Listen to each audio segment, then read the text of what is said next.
Hello, welcome back to the channel. In this video, it's all about Ally Bank, specifically its checking and savings account offerings. Make sure to stick around for the full video as we'll cover exactly what these accounts offer and how they stack up against competitors. So if you're stuck deciding which of the many bank offerings is right for you, you're going to want to listen closely. Starting out, we'll look at the savings account side of Ally Bank. This is likely what grabbed your attention, as you may have seen a high advertised APY. To level set, this is a high yield savings account or an HYSA. HYSAs are online banks that typically offer APYs higher than the traditional brick and mortar banks. These APYs are variable and fluctuate based on the current economic conditions. And looking back at Ally, this is one of the most popular options due to a variety of reasons. And here are these reasons right now. As with all banks we've reviewed on this channel, Ally is FDIC insured, meaning your money is safe. The FDIC insurance amount is pretty standard at $250,000, so as long as you're within this threshold, you have nothing to worry about, your money is fully safe. As mentioned, the $250,000 is really the standard FDIC insurance amount. However, some competitors like SoFi and Wealthfront actually offer FDIC insurance of $2 million and $5 million respectively. With regards to Ally though, this lower amount of FDIC insurance shouldn't dissuade you from signing up. If you plan to have hundreds of thousands or even millions of dollars in the bank, maybe try a different option. But for most people who are similar to me, $250,000 is completely fine. The key takeaway is that your money in this account is risk-free. Some other perks that are somewhat standard across these online banks include that there are no monthly maintenance fees or minimum balance requirements. Again, this is something that's pretty common across these banks, but it is worth considering. Now we can look at the piece that probably drew you to this bank to begin with, and that is the APY. APY stands for annual percentage yield. This is essentially the interest your account earns in 1 year, considering compound interest. If you look at the traditional brick and mortar banks, you'll see APYs at around 0.01 up to maybe 0.05%. On the other hand, Ally actually currently offers over 4%. This means if you take your money, deposit it into your account, you will receive this 4% APY at this point in time. Now, one thing to note is that these rates are variable, meaning they can and will fluctuate based on the economy. High level, the rate you start out with is not guaranteed for the life of your account. Again, comparing Ally with SoFi and Wealthfront, you will notice that this APY is slightly lower than these other two offerings. Unless you have a lot of savings in your account, these small variances in APY percentages really won't make a difference every month. For this reason, make sure to keep listening in this video as we'll cover some more pros and cons that could change your opinion. And actually, this next feature could fully transform the way you visualize your savings. What I'm referring to are Ally's savings buckets. This tool is essentially a way for you to organize your savings as you steer towards a specific financial goal. Perhaps you're looking to add money to your emergency fund or save up for a house down payment. With these buckets, you don't need multiple bank accounts that can get kind of annoying and confusing to track. Instead, with your Ally savings account, you can have these various targets and visualize your progress as you save towards each goal. Some people really gain motivation from visualizing their financial progress. If you're someone like this could be a phenomenal tool for you. There are also some automation features with Ally, for instance, the recurring transfers feature. In this way, you can move money from another account into your Ally account on a routine basis.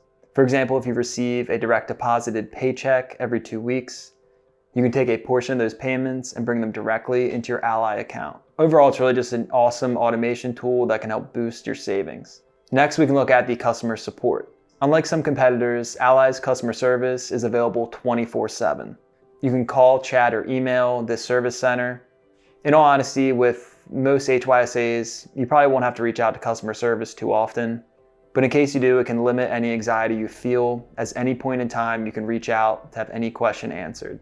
So let's say you have your Ally savings account set up, but are looking for an everyday banking option. If this sounds like you, then you're going to want to listen closely as we cover the Ally spending account. So the Ally spending account is really just its checking account option. With your Ally savings account, you can immediately transfer funds into your Ally spending account. From there, your money is immediately available to spend. You can make these transfers on your phone or computer at any point in time. With the spending account, you also receive a complimentary debit card. This can be used for various purchases or to withdraw money at all-point ATMs. There are over 40,000 no-fee all-point ATMs in the US that are supported by Ally. There's a map on Ally's website where you can type in your zip code to see the closest ATM to you. If you're ever at a spot where there isn't an all-point ATM, you can use another ATM, incur that fee, and then Ally will actually reimburse you up to $10 per statement. And going back to the debit card itself, you're able to add this to Apple Pay. You can also use it with Venmo or with Zelle. Now, earlier in the video, we discussed the high APY offered by the savings account. Ally's spending or checking account does have a higher APY versus traditional banks, but it is within a tiered system based on your account balance, and it's definitely not as high as the savings account. For the account balance tiers, if you have less than $15,000, the APY is 0.1%. If you have $15,000 or more as your account balance, your APY is 0.25%. Again, these are higher than a traditional brick and mortar bank, but it is a bit lower than competitors like SoFi, for example, currently offering 0.5% for its checking account. Now, these differences in rates are pretty low, shouldn't be a deterrent by any means. The next perk is the ability to deposit checks using Ally's e-check deposit system. In this way, you can simply take a photo of a physical check on the Ally mobile app and have those funds deposited directly into your account. Although you can deposit checks, one thing to note is that you're unable to deposit cash. The spending account also has spending buckets, similar to the savings account's savings buckets. The spending buckets, though, are a way for you to organize your money for your various expenses. It's basically a budgeting tool where you can lay out things like your rent amount per month, maybe it's $1,000. Additionally, you can give yourself a groceries allowance, maybe it's $300. And there are various automation features that track your spending, basically a way to ensure that you stay within your budget and see the amount you have allocated per specific spending category. Another feature you may find useful is called roundups. If you sign up for Ally's checking and also its savings account, you can utilize this feature. With roundups, any transaction you have on your debit card will be rounded up to the next dollar. And then once you hit about $5, the money is then moved to your savings account. It's just a good way to go about your day-to-day life and know that as you spend money, you have funds that are eventually added to your savings account and receive that high APY. At this point, you might be thinking, where do I sign up? Ally Bank is for me. But before doing that, I do want to cover a few potential cons. Firstly, Ally has no physical branches. In the way of more modern banks, it's really online only. Yes, there's that customer support, but that is all virtual, all remote. So if you want to speak to a bank teller in person, it's not possible with Ally.